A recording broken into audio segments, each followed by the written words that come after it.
This is my lycanthropy case, which I also lovingly call my How to Become a Werewolf kit. In this door, you can see that I have several methods of attaining lycanthropy written down, which I will come back to most of as I discuss the kit. But a few that I would like to discuss right now would be the sleeping under a full moon, which was sometimes done on a particular Friday or during summer, and of course the classic being scratched, bitten, or otherwise injured by a lycanthrope and surviving. Should you attain lycanthropy and want to keep track of your lupine symptoms, I have a mirror. Over here I have a skeletal workup of a lycanthrope. I would like to draw attention to the large sagittal crest on the head, which would increase its bite pressure. It has hybridized features, such as its shoulder and pelvis, as well as its hands, which are more hand-like than lupine, which is contrasted by its lupine leg structure and its means of standing digitigrade. It has enlarged, serrated fangs, and a dog-like skull in that it has more forehead than a normal wolf would, which makes it a bit more human. Next to that is a bone, of course. It's a bisected claw from the beast of Gevaudan. It was a French creature that was described as a massive wolf-like beast, and it terrorized the French countryside for some time. Called a werewolf by some, the beast was eventually slain by Jean Castel. He attempted to show the body to others, but it decayed so badly that he was forced to bury it. Now, let's see, over here I have several other things, including a record of the metamorphosis from human to wolf when you are tracking it. It shows the forepaw. Here I have Lycanthropus flowers. You can see right in there. It's a Breton legend, not Britain, but Breton, B-R-E-T-O-N. And there are supposedly color morphs of this flower because some say that it was yellow and others say it was blue. These little plants are said to cause lycanthropy either through consumption, wearing them in buttonholes or shirt pockets, or even by the simple act of picking them. Now, adjacent to that, you can see Fennel. This common herb, actually, was used by Italian werewolves who were outed when one of the werewolves named Theiss was captured in Livonia. Called good walkers, these hounds of gods were werewolves who defended the crops against dark forces. Now let's see. Down here we have a little blackboard, and on it is written a couple of the ingredients for a werewolf salve. Ingredients found in these recipes were found as early as the 1600s. Celery and parsley were not only safe to use, but also easy to obtain ingredients. Who knew things from your grocery store could be so lupine? Down here, I have some field studies of werewolves. And here I have an old grainy photograph of a werewolf in its natural habitat. This one was captured in the American wilderness. And in fact, werewolves in the New World were not really all that uncommon.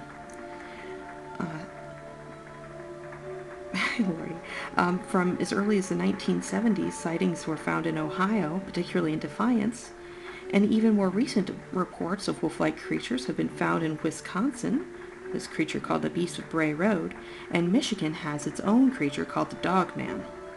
Out west, Native American skinwalker legends come into play in American werewolf tales, where it is said that some people can change into animal form by wearing a pelt, sometimes that of a wolf, which is similar to European legends. Now up here, in the kit proper, I have this. And if you're thinking, well, that's a burned stick, you'd be right, because this is a bit of wood from the funeral pyre of Peter Stub, or Stubb, or Stump, depending on what you read, who was this fellow. A German fellow. He was rather despicable. He was caught after he had killed and eaten several people and countless livestock in his shape-shifted state. Burned at the stake, his infamy spread thanks to prints that circulated throughout Europe. Here we have the horrible things that happened to this gentleman. But, seeing as he had done rather awful things, I don't think that, that the world is worse for him having been disposed of. Now down here, I have a lycanthropic suppressant, in case lycanthropy doesn't work out well for you and you want to keep it in bay.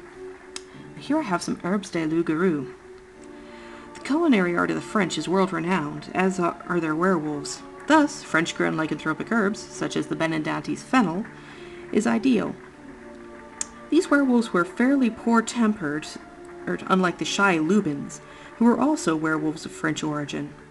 However, loup-garou were said to have traveled into the Americas as well, with presences in Canada and in the southern United States.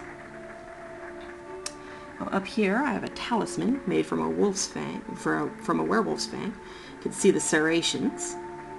And up here I have a mess. I have lycanthrope fur. Ooh, that's out of focus. I have a tiny carved wolf, which was from Paleolithic man, possibly used in shape-shifting rituals. Of course, I've got a vial of werewolf blood. Unfortunately, blood doesn't keep well. It coagulates, leaving just liquid and muck. Up here, I have something I'm dropping. I have aconite extract, which, in case you really can't handle lycanthropy, well, you can end it all. And here, I have water from a wolf's paw print.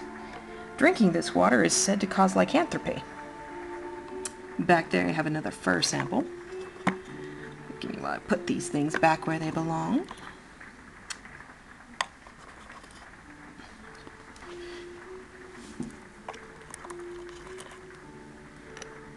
Now down here, I have lycanthrope ocular tissue, which is charming, of course. Up here, I have a tiny little box that has, let's see if I can angle it, that has moonstone in the bottom. Now here, I have a bottle of water collected downstream from 7 lupines. Some sources say that if you drink water downstream of 3 wolves or more, that it will cause lycanthropy. In fact, up here, I have lycanthropy powder, which I will come back to in a moment. Down here, I have other things of interest, including the fang of a normal wolf and the claw of a wolf, and a broken, smaller werewolf fang. See, it's hollow in the middle. Here, I have lycanthrope pheromone, in case you need to smell like one of the pack. There, I have a soil sample taken from a lycanthropic spring. Up here, I have silver dust, which is useful in case you get on the wrong side of a werewolf. Adjacent to that, I have the remains of an adlet kill. The adlet were an American creature, and were lupine beasts said to be the offspring of a native woman and a massive red canine. While some of the children were small dogs, the rest of the resulting offspring were massive lupine creatures who were feared by the Inuit Indians because of their ferocious appetite, and they would eat just about anything. They had long claws, fangs, fur, and snouts, pointed ears, and bushy tails. Not something you'd want to get on the bad side of. Further along the line, I have dehydrated werewolf saliva and bezoar musk. The bezoar were yet another French variety, and it was a promiscuous creature that was popularized through the spread of the Little Red Riding Hood story, which, unsurprisingly,